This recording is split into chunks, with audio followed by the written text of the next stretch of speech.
नानोत we कलशकर सिद्क़ो वफ़ा का picker, नानोत we कलशकर सिद्क़ो वफ़ा का picker उलमा।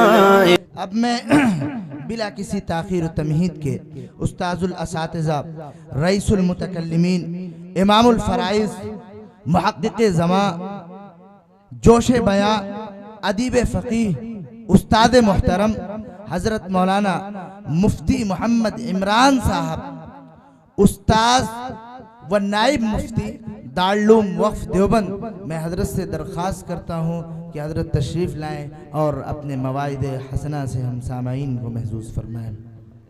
वबिही नस्तईन अम्मा बाद फ़अऊज़ु बिल्लाहि मिनश्शैतानिर रजीम बिस्मिल्लाहिर रहमानिर रहीम व इज़ल मौऊदतु सुइलत बिअय्यि ज़ंबिन क़ुतिलत सदक़ल्लाहुल अज़ीम। मोहतरम हाज़रीन, वक्त आपके पास भी नहीं है और मैं सबसे ज़्यादा जो महसूस कर रहा हूँ मेरे उस्ताद से मुकर्रम मुरब्बी और मोहसिन हज़रत मौलाना मोहम्मद सुफियान साहब कासमी दामत बरकातुहुल आलिया शायद ही किसी जलसे में इतना टाइम स्टेज पर देते हों। बहुत मुश्किल है, हज़रत आते हैं और फ़ौरन काम बहुत ज़्यादा हैं इस बिना पर, लेकिन इस मदरसे के लिए और आप हजरात के लिए वो मुसलसल मेज़बानी के फ़राइज़ अंजाम दे रहे हैं। मैं तालिब इल्म हूँ, सबक बारहा मैंने सुनाया है और अब भी मैं सबक ही उनको सुना रहा हूँ। मज़ीद आपके सामने एक बात अर्ज़ करके आगे बात थोड़ी सी बढ़ाकर मैं ख़त्म करूँगा। मौलाना रूमी रहमतुल्लाह अलैह ने एक वाक़या लिखा है। उन्होंने लिखा कि किसी गाँव के अंदर एक दर्जी था और दर्जी बहुत होशियार था। होशियार कैसा? जैसा कौवा होता है। होशियार कैसा? जैसे जानवरों में बंदर होता है। होशियार कैसा? जैसे इंसानों में नेता होता है। ऐसा होशियार कि किसी का कपड़ा उससे बचता नहीं था, उसमें से कुछ ना कुछ चोरी कर लिया करता था। सब ने कोशिश कर ली अपने सामने कपड़ा कटवाने की, लेकिन फिर भी वो चोरी कर ही लेता था। हाथ की सफाई इतनी थी कि किसी का कपड़ा उससे बचता नहीं था। ये शोहरत हो गई और ये शोहरत फैलती फैलती दो चार इकट्ठे हों तो यही बात शुरू हो जाए।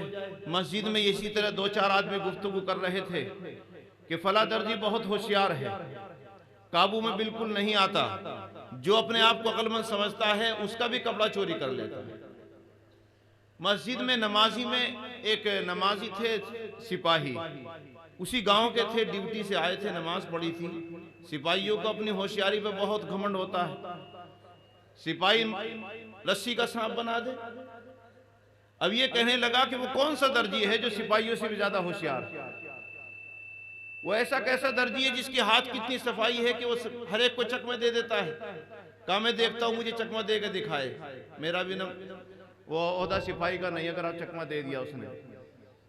कपड़ा खरीदा कोट का और अगले दिन लेके जाके उस दर्जी के पास जाके बैठ के कहने लगा साफ साफ सुन ले, तेरे मुतालिक जो गुफ्तगू उड़ रही है तू बहुत ज्यादा होशियार है। मैं तेरी होशियारी जब जानूं जो तू मेरे कपड़े में से चोरी करके दिखाए। उसने कह दिया, किसने कह दिया भाई चोरी करता हूं? कहा इस गांव के अंदर मुझसे बड़ा ईमानदार कोई नहीं है। काम ज्यादा चल गया, दूसरे दर्जी चिढ़ने की बिना पर ये इल्जाम लगाने लग गए। ये सिपाही कहने लगा इस तरह की सफाई तो हमारे सामने न जाने कैसे कैसे चोर देते हैं, आंखों से आंसू बहाते हैं। अगर इतनी जल्दी हम भरोसा कर ले तो हम भी सिपाही नहीं, हम तो सारे चोरों को छोड़ दिया करेंगे।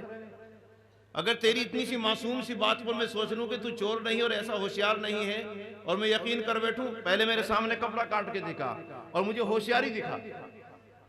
उसने कहा बैठ जा भाई, ले कपड़ा तेरे सामने से, कितना होशियार हूं। अब वो कपड़ा काट रहा था सामने ही। इसने दर्जी ने कहा ये कपड़ा तो कट रहा, कुछ एक लतीफा सा सुना दूं? उसने कहा सुना दे भाई। दर्जी ने उस लतीफा सुनाया तो इसकी हंसी आ गई। हंसी जैसे आई, हल्की सी आंख दबी, एक कत्तर साफ कर दी उसने, उसमें से छुपा दी। हंसने के बाद दोबारा फिर कहने लगा कि दर्जी है तो बता और भी तुझे वाकया है, ऐसे वाकयात और भी याद हैं, इसमें तो बहुत मजा आया। कहा याद है? कहा सुना भाई, बहुत मजा आया इसमें तो। एक और सुनाया, वो ज्यादा हंसी का था। हंसते हंसते जैसी जनाब का पेट नीचे को हुआ, सर नीचे को हुआ, तो आधा हिस्सा साफ कर दिया। अब ये देख रहा है इसके सामने तो नहीं हुआ, निगाहों में तो नहीं है। अब ये हंसते हंसते फिर कहने लगा कि बहुत मजेदार आदमी है भाई, एक और सुना। और भी याद है? कहा बहुत याद है, चाहे पूरी रात हो जाए, एक और सुना दूंगा। कहा नहीं सुना फिर। तो उसने कहा सुना तो दूंगा, लेकिन कोट नहीं, अब नगोट बनेगा। कहने कर दिया काम कि वो तो हो गया काम। भाई फजर की नमाज भी है, तकरीर भी है, सफर लंबा भी है। उस सफर का तकाजा भी है कि जब आपके पास आए तो कुछ ना कुछ कोई बात कह कर जाए, और अपने सफर का तकाजा भी है, जिसकी बिना पर मैंने भी थोड़ी सी हरकत की थी। मेरा 8 तारीख का नंबर था, मैंने साथ ही में किया किसी वजह से, वो भी जरूरी काम है, किसी न किसी के साथ जुड़ा हुआ है। मैंने सोचा कि बात बन ही जाएगी, लेकिन मौलवी सालिम ने तो साथ में ऐसे कह दिया था। शागिर्द भी बहुत तेज होते हैं, थोड़ा बहुत पढ़ने के बाद कि एक दफा आत हो जाओ आप। आगे तो 12 बजा दिए, और हम तो ले लिया, हजरत को भी ले लिया, जिन सब खुद डरते रहते हैं, हजरत को भी बिठा दिया स्टेज पर ही। बहरहाल एक बात माशरे के एतबार से बताकर बात खत्म करता हूँ। आयत पढ़ी आपके सामने, वइज़ल मौऊदतु सुइलत, उस वक्त को याद करो, कयामत का दिन होगा, अल्लाह रब्बुल इज्जत के सामने उस बच्ची को हाजिर किया जाएगा जिस बच्ची को जमीन में गाड़ दिया था, उसका कोई गुनाह नहीं था। उससे सवाल किया जाएगा, बिअय्यि ज़ंबिन क़ुतिलत, ए बच्ची बता तुझे किस गुनाह में कत्ल किया गया। मेरे भाइयों, वो वक्त इस वक्त है, जनाब रिसालत इमाम सल्लल्लाहु अलैहि वसल्लम ने इरशाद फरमाया था, ए मेरे सहाबा, ऐसे घिनौने माहौल में मैंने आंख खोली थी, ऐसे बिगड़े हुए माहौल में मैंने आंख खोली थी कि बच्चियों पे जुल्म था, ऐसा जुल्म था कि उनको बिला किसी कसूर के जिंदा दरगोर कर दिया जाता था, जिंदा दफन कर दिया जाता था। बहुत काविशों के बाद, बड़ी जद्दोजहद के बाद इस लानत को पूरे माशरे से मैंने खत्म किया। लेकिन वो दौर भी याद है, अल्लाह के रसूल सल्लल्लाहु अलैहि वसल्लम की पेशीन गोई थी, ए मेरे सहाबा, यही काम मेरी उम्मत करना शुरू कर दे। और वो क्या है? वो पेट से साफ करना, जिसको हुजूर पाक सल्लल्लाहु अलैहि वसल्लम ने फरमाया ज़ालिका वादुल खफी, वो चुपके से जमीन में गाड़ देना। आज इस जहेज जो आपने और हमने बनाया है जायद, लड़कियों पर जो खर्च किया हमने शादियों में, इसकी लानत ने उस बच्ची को पैदा होना बड़ा मुश्किल कर दिया। जितनी बच्चियां घर में आ रही हैं, इल्ला माशाअल्लाह, सारी की सारी बगैर दुआ के आ रही हैं। दुआ तो 3-4 बच्चों के बाद करते हैं, अल्लाह कोई बच्ची भी दे दे। और पहली बच्ची तो बगैर दुआ के आ गई, और दूसरी बच्ची और किस तरह आ ना सके, तीसरी के लिए तो न जाने क्या। एक वाकया आया था अखबार में पाकिस्तान का, वाकया अजीब व गरीबी से अंदाज का हुआ। पहली बच्ची पैदा हुई, हो गई, चलो उम्मीद तो थी कि बच्चा होगा। दूसरी बच्ची, दूसरे का नंबर आया तो चले गए इमाम साहब के पास तावीज कराने के लिए, दवा लेने के लिए हकीम के पास कि अब के बच्चा हो जाए, किसी भी तरह बच्चा हो जाए।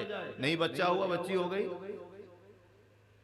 तीसरा नंबर आया, तीसरा नंबर भी इसी चक्कर में था, बच्चा हो जाए, अब धुन हो गई।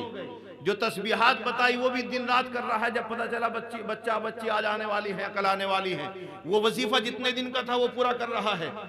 ऑपरेशन का मामला आ गया, डिलीवरी आने लगी, बस उसमें अस्पताल के लिए ले जाना पड़ गया। अस्पताल में जब गए, आज होने वाला है जो कुछ भी होगा, वो जो तावीज़ बता रखा था इमाम साहब ने, या जो दवा दे रखी थी वो तो दे रखी थी, बाहर बेंच पे बैठा हुआ पढ़ रहा है और कोशिश कर रहा है, सोच रहा है किस तरह अंदर से आवाज आ जाए बच्चा होने की। एक ही फिक्र है कि बच्चे की आवाज आ जाए। अंदर हल्की सी आहट होती है तो फौरन चौंकता है, और तस्बीह हाथ में चली रही है। इतने में एक नर्स अंदर से भागी हुई आई और आने के बाद कंधे पे हाथ मारा, कहने लगी खुश हो जाओ बच्ची हुई है। उसने कहा खुश हो जाओ बच्ची हुई है। सुनते ही वो तस्बीह छूट गई। वो जो पढ़ रहा था ना 1-2 महीने से, वो भी खत्म हो गई। उस बच्चे, उसको क्या पता ना, उसको 2 पहले से उसके घर में मौजूद है। अल-किस्सा मुख्तसर, ये चौथा बच्चा हो गया। बच्चे की पैदाइश पर इतनी खुशी जिसकी कोई इंतहा नहीं, फिर उसकी शादी पर इतना खर्च जिसकी कोई इंतहा नहीं। शादी होने का कुछ दिन बाद थे कि बीमार हो गया। बीवी का इंतकाल पहले हो गया था, बीमारी के आलम में बच्चे से कह दिया बेटा दुकान पे मत जाना, मैं बीमार हूँ, चल नहीं पड़ सकता, मुझे पेशाब और पाखाना कौन कराएगा, बच्ची तो चलेगी अपने मुकद्दर के घर और तेरी बीवी है वो मेरी तो कुछ ऐसी लगती नहीं। रुक गया एक दिन, दूसरे दिन फिर हाल बिगड़ता चला गया, दूसरे दिन कह दिया तब भी रुक गया, तीसरे दिन कह दिया, बड़ी मुश्किल से रुका, मुंह सा चढ़ा तो दिया, रुक गया। कारोबार तो वही था जो बाप ने दिया था। लेकिन चौथे दिन जब बाप ने कहा कि बेटा अभी भी मुझे वफाका नहीं हुआ है, दुकान पे मत जाना, मुंह सा बना के अंदर गया और अपने ड्रेस बदलने लगा। और ड्रेस बदलते हुए उस बीवी ने हाथ पकड़ लिया, अच्छे घर की होगी, उसने कह दिया कहाँ जा रहा है कि दुकान पे, कहा घर में तो कोई कमी नहीं। अरे बाप को पेशाब की जरूरत पेश आई, मैं पेशाब कराऊंगी, बाप को पाखाने की जरूरत आ गई, मैं पाखाना कराऊंगी, मैं तो उसके लिए अजनबी हूं, तेरा बाप है, क्यों दुकान पे जा रहा है। जुबान से निकल गया कि क्या पता कब मरेगा बाप, इसका पता है कब निपटेगा ये, मतलब मारना ही चाहता था। जब वो हल्की सी बात हुई तो बाप करीब से लगा दीवार के सहारे से, तो कानों में आवाज आ गई कि बेटे ने अल्फाज कहे और बीमार हो गया सब में। जब ये पता चला ये बेटा छोड़ करके दुकान पे चला गया, बेटियों को पता चला सबसे ज्यादा तड़पने वाली वो बेटी थी जो आखिर में थी। उस बेटी ने अपने शोहर से कहा कि शोहर घर तेरा है, लेकिन मुझे खबर मिली है कि मेरे भाई ने बाप को ऐसे ही छोड़ दिया, अगर तू इजाजत देता हो तो मैं अपने बाप को तेरे घर पे ले आऊं। उसने इजाजत दे दी और वो बाप को लेकर के बीमार को वहां चली गई, उसका सब कुछ किया, खिदमत की, इफाका होता चला गया। रात को पैर दबाया करती थी, सर दबाया करती थी, बड़ी खिदमत करती थी। और पैर दबाते हुए जब ये पूछती थी, सर दबाते हुए, अब्बा क्या हाल है, अब्बा की आंख से आंसू आ जाता। बेटी पूछती अब्बा क्या हाल है, बेटी समझ नहीं पा रही मामला क्या है। दूसरे दिन सोचा तकलीफ ज्यादा होगी, फिर पूछा अब्बा डॉक्टर तो बता रहे हैं कि इफाका है और आप मेरे शोहर से भी कह रहे हैं कि इफाका है, लेकिन जब मैं पूछती हूं तो तू रोना शुरू कर देता, क्यों रोते हो आप। बहुत जिद की तो बाप ने यह कहा, ए बेटी मैं तेरा बाप नहीं हूं, ए बेटी मैं जालिम बाप हूं, ए बेटी मैं तेरा दुश्मन हूं। ए बेटी जब तू मुझसे पूछती है, तू मुझसे कहती है कि क्या हाल है, मैं तेरा आंख खोल करके तेरा चेहरा देखता हूं और सोचता हूं वो बदनसीब बाप यही वो बेटी है जिसके लिए तू लम्हा बलम्हा बेंच पर बैठा हुआ। ए बेटी याद आता है वो वक्त जो अस्पताल में बैठे हुए मैं सोच रहा था, एक लम्हे के लिए मैंने नहीं सोचा था तू दुनिया में आ जाए। मैं जब तू दुनिया में आई मैं ज़ारो कतार रोया, मैं बेइंतहा फिक्रमंद हुआ था, मैंने कोई खुशियां नहीं बांटी थी, लेकिन आज इस बड़े वक्त के मौके पर है बेटी तू ही है जो मेरा साथ दे रही है। उस महबूब बच्चे ने जिसके लिए मैंने इतना खर्च किया घर से धक्का दे के निकाल दिया। मेरे भाइयों इस बेटी की हिफाजत हमारे जिम्मे लाजिम है। कैसा खत कर रहे हैं, दवाएं देकर जो पेट साफ हो रहा है, डॉक्टर यहाँ तक इसकी तहकीक कर चुके हैं देखने की बिना पर, जब दवा पेट में जाती जिसको आप साफ कराते हैं, वो दवा अंदर जाने के बाद बच्चा कभी इधर भागता है कभी उधर भागता है, और वो जो सर के ऊपर लगती है तो बच्चे के टुकड़े हो जाते हैं। अपने बच्चे के टुकड़े करते हो, अगर अपने सामने मुझसे बड़ा जालिम कौन होगा मुझे बताओ, जो अपनी बेटी का टुकड़े कर रहा हो, अपने हाथ से टुकड़े कर रहा हो, ये खुद शरीक है उसके टुकड़े करने के अंदर, उससे बड़ा जालिम कोई है। वो जब ये सवाल होगा कल कयामत के दिन, जिस बच्ची को हमारे आपने भी इस तरीके से दवा देकर टुकड़े टुकड़े करके निकाला है, कयामत के दिन अल्लाह रब्बुल इज्जत उस बच्ची से सवाल करेंगे बराह रास्त, ए बच्ची बता बेअय्यि ज़ंबिन क़ुतिलत, किस गुनाह में तुम्हें कत्ल किया गया। मुफस्सिरीन इसकी तफसीर पे यहाँ कहते हैं कोई आगे सवाल और जवाब अल्लाह रब्बुल इज्जत ने नहीं फरमाया। वो बेटी सिर्फ इतना कह सकती है अल्लाह रब्बुल इज्जत के सामने, ओ मेरे पालनहार, ओ मेरे पैदा करने वाले, मुझे इसकी खबर नहीं थी, न मैंने दुनिया में आंख खोल कर देखा था, लेकिन मेरे बाप से पूछो मैंने कौन सा गुनाह किया था, मैंने तो कोई गुनाह नहीं किया था।